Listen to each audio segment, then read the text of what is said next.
Hello, എല്ലാവർക്കും സുഖല്ലേ? വിയറ്റ്നാമിലെ മൂന്നാമത്തെ ദിവസമാണിന്ന്. ഒരു മോർണിംഗ് വാക്കും കഴിഞ്ഞ് ബ്രേക്ക്ഫാസ്റ്റും കഴിച്ച് ഞങ്ങൾ ഹോട്ടലിന് താഴെ എത്തി. ഞങ്ങളെ പിക്കപ്പ് ചെയ്യാനായിട്ടുള്ള ലിമോസിൻ ബസ് വരാൻ സമയമുണ്ട്. അപ്പോൾ കുറച്ച് ഫോട്ടോസൊക്കെ എടുത്ത് അങ്ങനെ നിന്നു. ട്രെയിൻ സ്ട്രീറ്റിൽ നിന്നും അന്ന് ഫസ്റ്റ് ഡേ വാങ്ങിയ ബാഗുമായിട്ടാണ് ഇന്ന് യാത്ര. ഹനോയിൽ നിന്നും 130 കിലോമീറ്ററോളം ദൂരമുള്ള ഹലോങ് ബേയിലേക്കാണ് ഇന്ന് പോകുന്നത്. കുറേ ബസ്സുകൾ ഇന്ന് ടൂറിസ്റ്റുകളെയും കൊണ്ട് ഹലോങ് ബേയിലേക്ക് പോകുന്നുണ്ട്. ഞങ്ങൾക്കുള്ള ബസ്സിൻ്റെ നമ്പറും ടൂർ ഗൈഡിൻ്റെ ഡീറ്റെയിൽസും എല്ലാം തലേ ദിവസം തന്നെ വാട്സപ്പ് ചെയ്ത് തരുന്നതുകൊണ്ട് ബസ് മാറാതെ കയറാൻ പറ്റി. നല്ല കംഫർട്ടബിൾ ആയിട്ടുള്ള സീറ്റിംഗ് ഉള്ള ഇങ്ങനത്തെ ബസ്സുകളെ ലിമോസിൻ ബസ്സസ് എന്നാണ് പറയുന്നത്. ടൂർ ഗൈഡ് എല്ലാവരെയും വെൽക്കം ചെയ്ത് ഇന്നത്തെ ടൂർ പ്ലാനിനെ കുറിച്ചുള്ള ഒരു ചെറിയ ബ്രീഫിംഗ് തന്നു.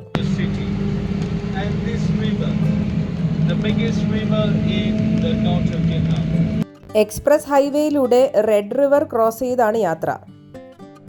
രണ്ട് സൈഡിലും നിറയെ കൃഷിയിടങ്ങളാണ്. അങ്ങനെ ആദ്യത്തെ സ്റ്റോപ്പായ ഹലോങ് ബേ പേൾ ഫാമിലേക്ക് ഞങ്ങൾ എത്തി. ഇവിടെ ഇവർ പേൾ ഫാമിങ്ങിൻ്റെ ഹിസ്റ്ററിയെക്കുറിച്ചും പിന്നെ ആർട്ടിഫിഷ്യലും നാച്ചുറലുമായിട്ടുള്ള പേൾസിനെ കുറിച്ചും എല്ലാം പറഞ്ഞു തന്നു. ഈ ഫാമിൽ അവർ ആർട്ടിഫിഷ്യലായി കൾച്ചേർഡ് പേൾസ് ആണ് ഉണ്ടാക്കുന്നത്.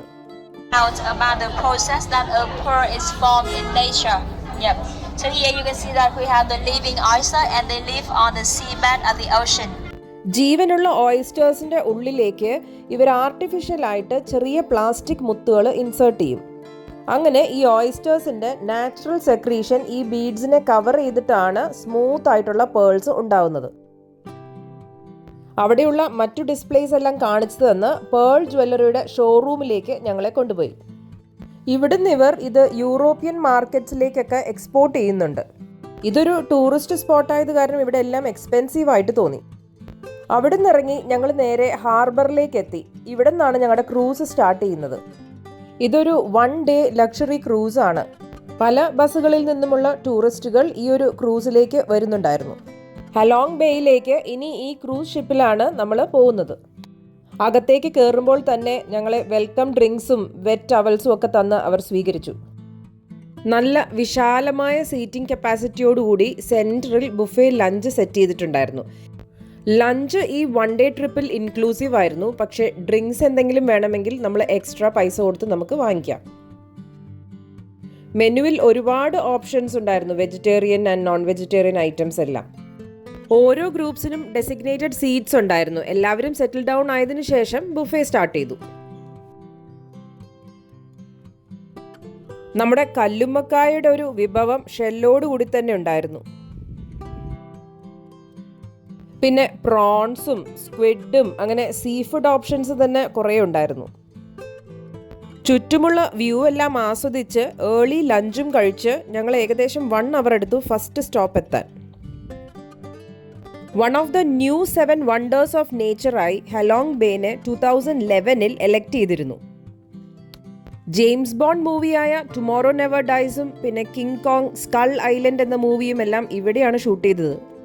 ക്രൂസ് ഷിപ്പുകളെ എല്ലാം ഇവിടെ ഡോക്ക് ചെയ്തതിന് ശേഷം ചെറിയ ബോട്ടുകളിലായി ഞങ്ങളെ ഈ യുനെസ്കോ വേൾഡ് ഹെറിറ്റേജ് സൈറ്റ് കാണാനായി കൊണ്ടുപോയി. ഈ ബോട്ട് ഓടിക്കുന്നവരെല്ലാം അതിവിദഗ്ധമായിട്ടാണ് തമ്മിൽ മുട്ടാതെ ബോട്ട് ഇതുപോലെ മാനേജ് ചെയ്ത് കൊണ്ടുപോകുന്നത്. ഇടയ്ക്കൊരു ത്രില്ലിനായി ഇതുപോലെ ബോട്ട് ആട്ടി ഒലയ്ക്കുന്നുണ്ടായിരുന്നു.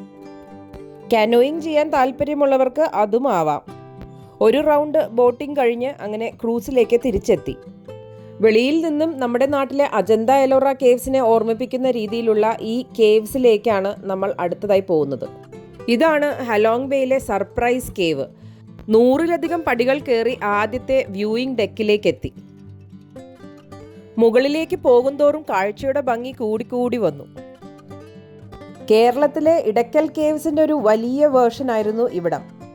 ഗുഹയുടെ എൻട്രൻസ് എത്തിയാൽ കുറേ പടികൾ താഴോട്ടിറങ്ങണം. ഒരുപാട് വർഷങ്ങൾക്ക് മുമ്പ് ഇതെല്ലാം ജലനിരപ്പിന് അടിയിലായിരുന്നു. നാച്ചുറൽ ആയിട്ടുള്ള പലതരം ക്ലൈമാറ്റിക് ചേഞ്ചസ് കൊണ്ട് ഉണ്ടായ ലൈംസ്റ്റോൺ ഫോർമേഷൻസ് ആണ് ഈ കാണുന്നതൊക്കെ. ഫ്രഞ്ചുകാരാണ് ആദ്യം ഇത് കണ്ടുപിടിച്ച് ഇതിന് സർപ്രൈസ് കേവ് എന്ന് പേരിട്ടത്. ഇമാജിനറി ആയിട്ടുള്ള പലതരം ഷേപ്പുകൾ, അതായത് കോഴിയുടെയും ഡ്രാഗണിൻ്റെയും ഒക്കെ ഷേപ്പുകൾ ഇവരിവിടെ കാണിച്ചു തന്നു. ഉള്ളിലേക്ക് പോകും തോറും ഈ ഗുഹയുടെ ലുക്ക് മാറിക്കൊണ്ടേയിരുന്നു. ഇവിടെ അവരൊരു ഫോട്ടോ ബൂത്ത് സെറ്റപ്പ് ചെയ്തിട്ടുണ്ടായിരുന്നു. ഇവിടെ വിസിറ്റ് ചെയ്തതിൻ്റെ ഓർമ്മയ്ക്കായി നമുക്ക് ഫോട്ടോ ഒക്കെ എടുക്കാം. ഞങ്ങളും വാങ്ങിയൊരു ഫോട്ടോ, കൂടെ 2 കീ ചെയിനും തന്നു. അങ്ങനെ ഏകദേശം 45 minutes to 1 hour എടുത്തു ഈ ഗുഹ മുഴുവനും നടന്നു കാണാൻ. ഇനി മുകളിലേക്കുള്ള കയറ്റമാണ്. ടൂർ ഗൈഡ് ഇതിനകത്ത് കയറുന്നതിന് മുൻപേ പറഞ്ഞിരുന്നു ഇത്രയും കയറാനും ഇറങ്ങാനും നടക്കാനും ഒക്കെ ഉണ്ടെന്ന്. പക്ഷെ അത്ര ബുദ്ധിമുട്ടൊന്നും തോന്നിയില്ല. ഇവിടെ നിന്ന് ഇറങ്ങി അടുത്ത സ്റ്റോപ്പായ ടീ ടോപ്പ് ഐലൻഡിലേക്ക് പോയി.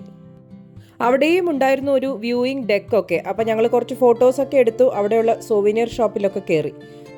ചെറിയ ചെറിയ ഷെൽസ് ഒട്ടിച്ചിട്ടുണ്ടാക്കിയതാണ് ഇതെല്ലാം. നല്ല ക്യൂട്ടായിട്ടുണ്ടായിരുന്നു. ഓരോ ഗ്രൂപ്പുകാരെയും പിക്ക് ചെയ്യാനുള്ള ക്രൂസ് ബോട്ടുകൾ വന്നു തുടങ്ങി. ഇവിടെമെല്ലാം പ്ലാസ്റ്റിക് ഫ്രീ സോണാണ്. നല്ല വെൽ മെയിൻറ്റെയിൻഡ് ആയിട്ട് തന്നെ അവരിതിനെയൊക്കെ സംരക്ഷിക്കുന്നുണ്ട്. ഞങ്ങളോട് പ്ലാസ്റ്റിക് വാട്ടർ ബോട്ടിൽസ് എല്ലാം ബാഗിൽ തന്നെ സൂക്ഷിക്കണമെന്ന് പറഞ്ഞിരുന്നു. ക്രൂസിലേക്ക് തിരിച്ച് കയറിയതിന് ശേഷം ഞങ്ങളോട് അപ്പർ ഡെക്കിലേക്ക് വരാനായിട്ട് ഇൻവൈറ്റ് ചെയ്തു. അവിടെ ഒരു DJ party with light refreshments അവർ സെറ്റപ്പ് ചെയ്തിട്ടുണ്ടായിരുന്നു.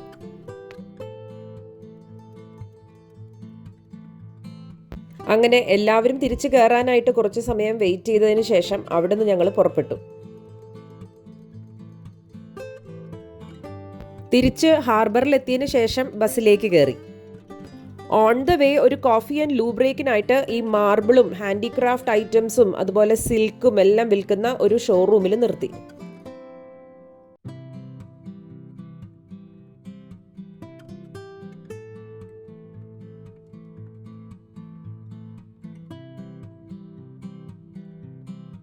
ഇവിടുന്ന് മാർബിൾ ഐറ്റംസ് ഒക്കെ പർച്ചേസ് ചെയ്യുവാണെങ്കിൽ അവരിവിടുന്ന് ഷിപ്പ് ചെയ്യാനുള്ള പ്രൊവിഷനും നൽകുന്നുണ്ട്. ലാൻഡ്സ്കേപ്പിങ്ങിനും ഡെക്കറേഷൻസിനും ഒക്കെയായി യൂസ് ചെയ്യാൻ പറ്റിയ വലിയ വലിയ പ്രതിമകൾ അവിടെ കണ്ടു. കുറച്ച് സമയം ഇതിൻ്റെ എല്ലാം ഭംഗി ആസ്വദിച്ച് അങ്ങനെ നടന്നു കണ്ടു.